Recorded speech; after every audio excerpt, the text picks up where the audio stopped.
Selamat datang di teman ngopi. Ngopeni pikiran. Ya, selamat jumpa lagi teman-teman ngopi. Kali ini ada bincang-bincang yang nggak sedikit beda formatnya. Karena berbicara spiritual tidak akan komplit kalau kita tidak menyolek sedikit mistikus terkenal dari dunia Islam, yaitu Jalaluddin Rumi. Begitu Pak Agung? Ya, sebenarnya bukan dari dunia Islam saja Pak Ben. Oh, iya. Dari dunia tasawuf. Oh, dari dunia Ya, tasawuf. karena Ya. tasawuf itu ada, ateis tasawuf itu juga ada. Ada juga Pak? Ada juga. Oh iya. Ateis tasawuf ada. Iya. Dan Nasrani tasawuf ada. Oh. Hindu tasawuf ada. Buddha tasawuf ada gitu. juga, Jadi iya. Rumi ini karena milik segala bangsa, milik segala keyakinan. Jadi dia kita sebut bukan dari kalangan tertentu gitu. Iya. Bukan monopoli ya. Bukan monopoli ya. Karena ternyata dunia barat juga banyak yang menggandrungi ini. Betul dan iya. terpikat Iya. Ada hal-hal yang membuat mereka itu wow gitu. Iya, itu membaca betul, ini karena sifatnya sangat universal. Sangat universal dan menyentuh perasaan. Gitu. Atau mungkin mewakili ya. Jadi kalau kita mewakili semua kalangan. Mewakili misalnya kalau saya sedang gundah gitu tentang pencarian tentang Tuhan gitu. Kemudian kalau saya baca puisinya Rumi, lo kok cocok itu mewakili perasaan. Nah, makanya kan dikatakan masuk ke semua kalangan kan karena bisa mewakili dari perjalanan gundah, perjalanan pertemuan, perjalanan rindu gitu, perjalanan penyatuan kan karena ada semua kan. Jadi orang pas baca dengan fasenya di puisi yang itu ya dia merasa masuk, cocok gitu, merasa masuk. Ya. Dan ini kehebatan Rumi itu bukan hanya karena pemilihan diksi-diksinya yang luar biasa ya Pak. Kan karena memang ada energi yang memang bisa membuat orang meluap. Iya, energi itu kan karena betul, karena energi itu kan berasal dari pengalamannya kan Pak Ben. Bukan karena kopas gitu. Kalau karena lahir langsung dari pengalaman. Betul, karena orang yang misalnya gitu, kalau Rumi itu kopas dari penyair-penyair sebelumnya ya itu nggak akan bisa sehebat ini pengaruhnya itu. Ruhnya nggak ada. Iya, ruhnya nggak ada, betul ya. Ya sama kayak kita gitu. Kalau sekarang kan kita hanya bacakan kembali puisi-puisi dari Rumi. Kita kan hanya kopas kan. Kita sedang mengapresiasi kan karya besar sang Maulana. Tapi kalau di sini ada sedikit dorongan cuilan pengalaman bisa juga jadi juga mungkin Pak ya. Bisa. Energinya ketika itu pas ya dengan diksi yang dipilih oleh Rumi ini. Iya. Jadi pengalaman kita sendiri akan bisa mewarnai kalau kita membacakan atau menyerap dari puisi Rumi. Iya betul ya. Jadi sebetulnya misalnya ya kalau kita bicara dari sisi bahasa ya, sejelek apapun diksi yang kita pilih, ya karena ini penulisan. Sejelek apapun diksi yang kita pilih, bila kita menuliskannya dengan sepenuh jiwa gitu, sepenuh rasa, tulisan itu akan menjadi basah, istilahnya ya. Tulisan itu akan menjadi basah, tulisan itu akan bisa menggetarkan orang. Sejelek apapun diksi yang kita tulis ya. Makanya bagi teman-teman yang mau menulis apapun itu, ya entah puisi, entah prosa, atau entah tulisan-tulisan apapun, jangan pernah takut untuk memilih diksi. Sepanjang diksi yang kita tuangkan itu adalah penuh perasaan kita. Kecuali kalau dia menulis tentang sebuah pemikiran ya. Misalnya pemikiran dia tentang kehidupan gitu. Atau dia mau nulis sesuatu yang nggak dia alami. Itu pemilihan diksi sangat itu pemilihan diksi sangat perlu ya. Misalnya saya nggak ngalamin orang yang naik gunung misalnya. Saya nggak ngalamin kan. Saya nggak ngalamin naik gunung. Kemudian saya mau menuliskan proses orang naik gunung. Kan saya nggak ngalamin capeknya kayak apa. Saya tidak mengalami kalau malam hari itu gelapnya kayak apa gitu. Nah, itu pemilihan diksi harus diperhatikan. Karena harus bisa membuat pembaca membayangkan. Iya, betul. Kalau kemudian saya adalah naik gunung itu namanya? Pendaki. Kalau saya pendaki, saya nggak perlu mikirin diksi. Ngalir gitu aja. Ngalir. Orang yang saya tuliskan itu rasa saya kok. Gitu. Itu nggak perlu mikirin diksi. Kalimat yang salah pun ketika orang baca pasti akan bilang, kok ini menggetarkan aku ya gitu. Iya. Jadi kalau bagi penulis ya teman-teman yang baru mulai menulis, tulislah apa yang dialami sehingga nggak mikirin diksi. Karena memang kalau emang dari awal emang sebaiknya begitu Pak ya? Iya kalau dari awal pengalaman betul. sendiri. Ya, ini kembali ke Rumi tadi, Pak ya. Ini bersifat universal memang karena di dalamnya ada kandungan yang sifatnya universal. Dalam hal ini cinta. Tapi dalam tanda kutip cinta ini jangan salah ini ya Pak, jangan dikerdilkan ya. Karena ini adalah cinta yang sifatnya lebih besar dan lebih ilahi ya. Sifatnya lebih ilahi. Bukan cinta kepada hasrat manusia Bukan, ya. Bukan berdasarkan nafsu. Ya. Karena memang bukan bucin. Ya. Meskipun kadang-kadang dalam dunia penyairan ini kadang-kadang memang walaupun itu ditujukan ke yang sifatnya bersifat ilahi, tapi kadang-kadang dia bisa mempersonakan ya kan dengan sosok orang yang barangkali dirindukan. Nah, itu kadang-kadang itu. Kadang-kadang orang membaca hanya jangan-jangan dia sedang jatuh cinta dengan sosok A. Padahal dia sedang mempersonifikasikan cinta itu ke dalam. Iya.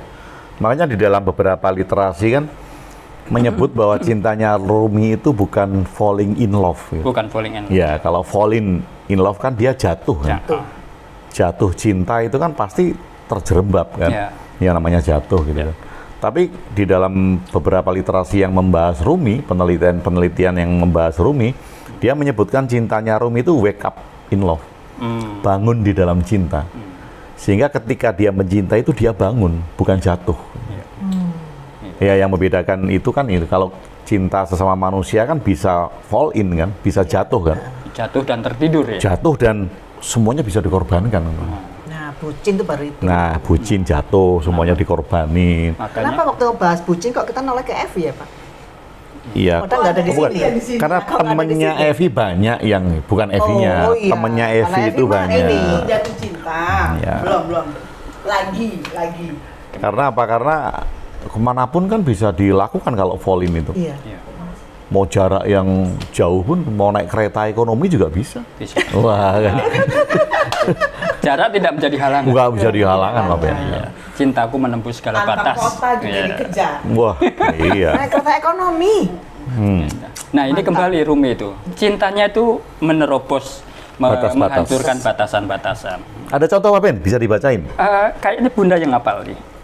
Bukan hafal, baca. Baca deh. Mencoba dibaca. Nanti gantian loh. Boleh. Aku kehilangan duniaku, ketenaranku, dan pikiranku. Ketika matahari terbit, maka semua bayang-bayang lenyap. Aku berlari mendahului bayang-bayang tubuhku yang lenyap saat aku berlari. Namun, cahaya matahari itu berlari mendahuluiku dan memburuku hingga aku pun terjatuh dan bersujud pasrah di telan samudera kilaunya yang mempesona. Keren banget. Dan itu bisa diteruskan begini pun. Syair berikutnya ada. Aku ingin melihatmu pada sebatang pohon, pada sebatang matahari pagi, ya kan, dan pada langit yang tak berwarna. Ini kelihatannya bahasa yang amburadul ya Pak. Melihatmu dalam sebatang pohon, sebatang batu pada matahari pagi, kan pada langit yang tak berwarna. Langit yang tak berwarna itu seperti apa coba? Padahal langit itu ada warnanya. Ada warnanya. Ada birunya misalnya gitu kan, walaupun itu cerminan ya. Nah, itu sebenarnya kan Rumi itu mengajak.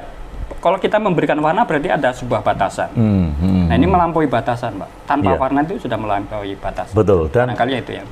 Pemilihan, ya sebenarnya bukan pemilihan ya, karena kalau setingkat Rumi gitu, setingkat Rumi itu kan diksinya kan mengalir kan. Dia muncul begitu saja. Muncul begitu saja. Jadi bukan diksi yang dipilih. Bukan, ini bagus gak ya kalau aku bilang misalnya, pada sebatang pohon kepada langit yang tak berwarna gitu, kan nggak mikir bagus nggak ya, gitu kan? Bukan kemudian kalau nggak bagus diganti aja deh gitu, diganti aja kemudian diganti gitu. Pada balik lemari es gitu, wah itu kan malah Masa puisi ada di balik lemari es gitu. Kenapa juga contohnya itu ya? Jadi memang dia nggak lahir dari logika ya Pak? Enggak, karena ada perbedaan antara narasi dengan puisi. Kalau narasi kita masih berpikir tentang diksi. Karena apa? Karena jangan-jangan yang mau aku jelaskan di dalam narasi ini subjek, predikat, objeknya nggak pas. Itu kan akan bikin orang bingung. Iya. Tapi ketika saya berpuisi, saya nggak mikirin lagi subjek, predikat, objek. Iya, kadang-kadang melebur. Yang tadinya dia berlaku sebagai subjek, dia bisa juga melebur menjadi objeknya. Nah, dan kadangkala Pak Ben, kalau orang-orang sekarang ini karena kurangnya dia memahami tentang metafora, maka bahasa-bahasa di dalam puisi ini diprotes. Misalnya gitu, ketika kita menulis, ketika aku mendengar bisikan angin gitu, itu langsung diprotes di komen. Kapan angin? Masa angin bisa berbisik gitu? Memang angin punya mulut. Nah kan, kita repot kan kalau bicara sama orang-orang yang kaum akal, ya ini kaum akal kan, karena kaum akal kan itu kan, masa angin bisa berbisik gitu kan, nggak logis banget deh gitu. Nah, ini kan repot, dan biasanya manusia-manusia sekarang yang terjebak dengan rutinitas, yang terjebak dengan kegiatan-kegiatan materialistis mereka, itu kadang protes kayak gitu. Nah, ketika kita mau mengungkapkan aku mendengar bisikan angin, dan ketika aku didorong oleh kekuatan besar dari sebuah daun gitu, daun kok dorong gitu kan? Kok punya kekuatan? Kok punya kekuatan gitu?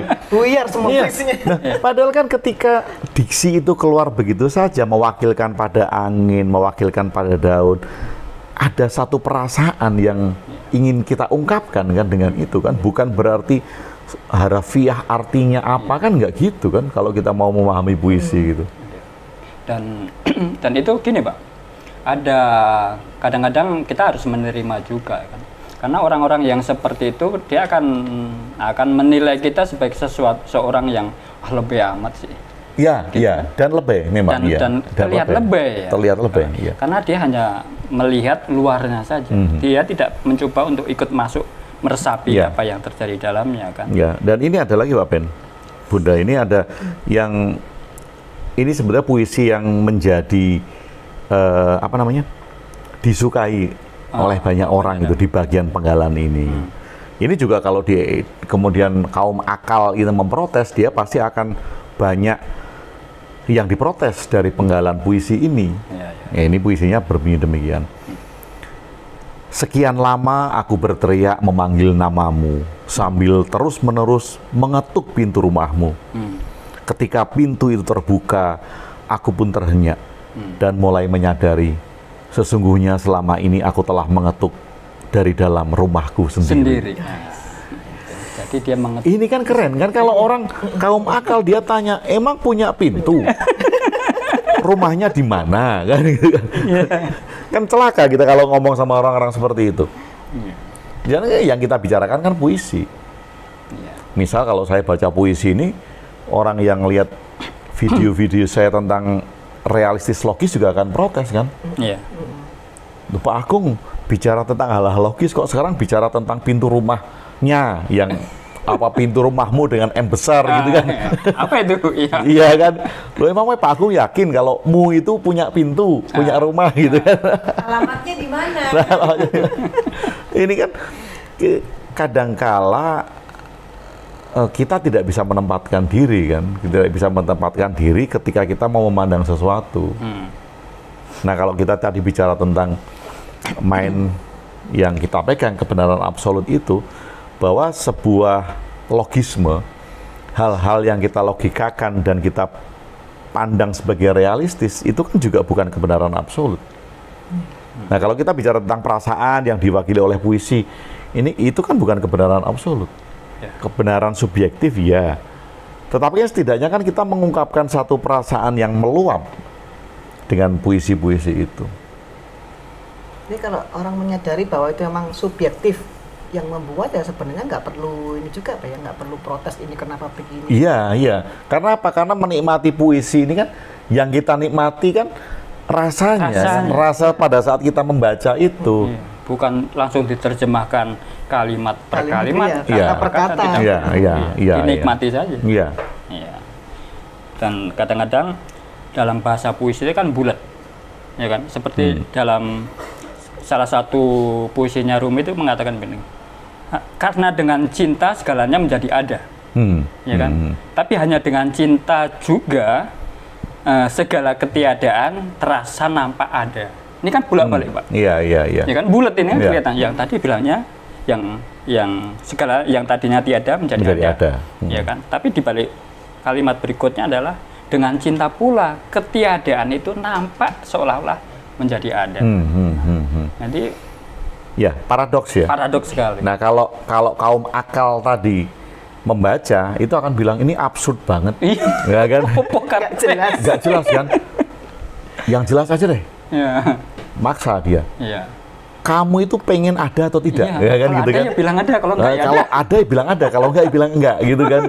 Nah, ini kan bahasa metafora, bahasa perasaan di dalam puisi kan tidak bisa dipahami Iya. oleh kaum akal itu. Ya. Dan memang sebenarnya nggak perlu aneh kalau ada seorang penyair mengatakan aku menitipkan rindu pada angin yang berhembus atau pada sebatang sebatang daun yang Jago banget kan. itu Ya. nggak perlu Betul. sebetulnya nggak perlu Nah, diprotes. Jangan-jangan Pak Ben, ini jangan-jangan. Kitab suci itu adalah puisi juga. Memang formatnya Iya kan? formatnya gitu, Pak, ya? Format sastra. format sastra. Sehingga ketika orang membaca dan menerjemahkan letterlock sesuai bahasa yang ada di kitab suci, maka kemudian dia tidak memahami rasa Esensinya ya Pak ya. esensi dari rasa itu. Misalnya gini, mungkin ada, ini mungkin ya, karena ini tidak mewakili satu kitab suci manapun, tapi mungkin ada ketika mengatakan begini, aku dibawa oleh malaikat naik ke atas langit yang tertinggi. Ini misalnya gitu kan. Itu kan bisa saja ketika saya mengalami satu keadaan bahagia yang sangat saat itu, misalnya saya baru saja masuk di dalam keheningan saya gitu, walaupun sebenarnya saya lagi ngantuk gitu, ngantuk tekluk-tekluk gini, tapi ternyata saya masuk dalam keheningan saya, celeng gitu kan. Ditanya nih sama teman-teman yang lagi ngopi bareng, "Hei Gung, kamu ngapain?" Karena saking bahagianya kan saya bilang, "Aku baru saja dibawa oleh malaikat ke langit tertinggi." Wah, gitu kan. Kita tanya lagi, goda dia sebenarnya. Ketemu sama siapa di langit tertinggi kan gitu kan, goda kan dia. Lah karena saya sedang bahagia kan saya nggak peduliin dia. Saya akan jawab, ada sebuah cahaya yang maha terang di hadapanku. Nah, ini kan ekspresi saya kan. Ekspresi spontan. Betul, dan 200 tahun kemudian, 500 tahun kemudian, puisi saya ini dianggap sebagai cerita sejarah. Bahwa saya pergi ke langit tertinggi ketemu dengan cahaya. Iya. Padahal langit itu bisa jadi menggambarkan sebuah kondisi. Bisa Ya kan? betul. Bisa waktu itu dia kondisi meluap kebahagiaan, Seperti tadi kan ketenangan, langit atau- tanpa warna itu Sapi ya. Bisa jadi, Kalimat ya. tadi ya. Iya. Langit tanpa warna. Iya. Iya. Pikirannya Iya, sendiri. atau bisa juga itu ketika bilang aku baru saja ketemu dengan langit, oh ternyata langit anaknya teman kita. Nah, itu bisa juga. Berulang ketemu kalau gitu ditanya. Beneran ketemu kita. Aduh, kalau gitu ngopi dulu. Nah, nanti kita bacain lagi, Om Ben.